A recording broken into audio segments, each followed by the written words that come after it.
예, 그 대통령 선거 당시 윤석열 대통령께서 백신 피해를 반드시 국가가 책임지겠다고 말씀하신 거 알고 계시죠?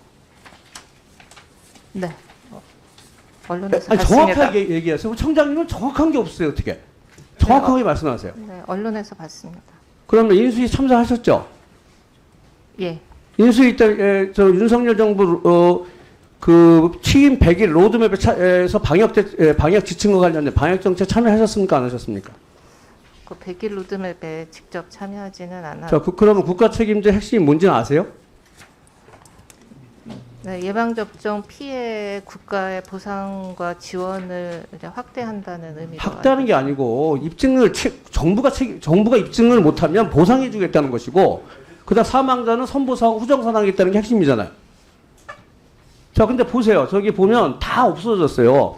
뭐야, 대통령께서 그렇게 전 정부를 방역 정책 중에 백신 피해서 신뢰를 비판하면서 약속한 걸 가지고 아무 사과 없이 그리고 아무 설명 없이 전면 철회해버렸습니다. 지난해 10월 접종 후 급성 백혈병으로 사망한 A군이 있습니다. 당시 질병청이 20일 만에 인과성 없음으로 언론에 공개하려 했습니다. 그렇죠? 네, 언론에서 봤습니다. 네. A군 부모님께서 공개를 강력하게 반대했어요. 근데 왜 공개한 겁니까? 그 부분에 대해서는 제가 보고받지 못해서 답변드리지 못해서 죄송합니다. 이번에 국가가 피해 보상 판결을 했습니다. 네, 알고 있습니다.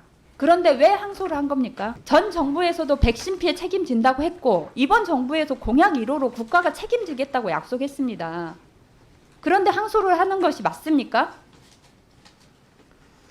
이거는 명백하게 공약 폐기고 유가족에게 찾아가서 다 거짓말한 거라고 볼 수밖에 없습니다.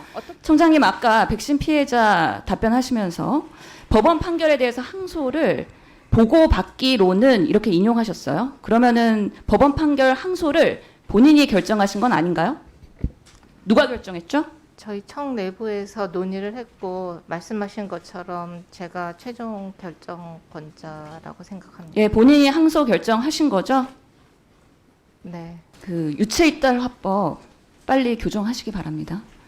보고받지 않아서 답변을 못하겠습니다라고 하는 답이 있었습니다. 저는 이거는 그 직위를 책임지고 있는 사람이 할 발언은 아니라고 봅니다. 이거는 그냥 강 건너 불구경인 거죠. 코로나 백신 피해 국가 책임이라고 하는 게 윤석열 대통령 후보의 첫 번째 공약이었다고 하는 것도 언론에서 봤습니다. 질병청장 맞습니까?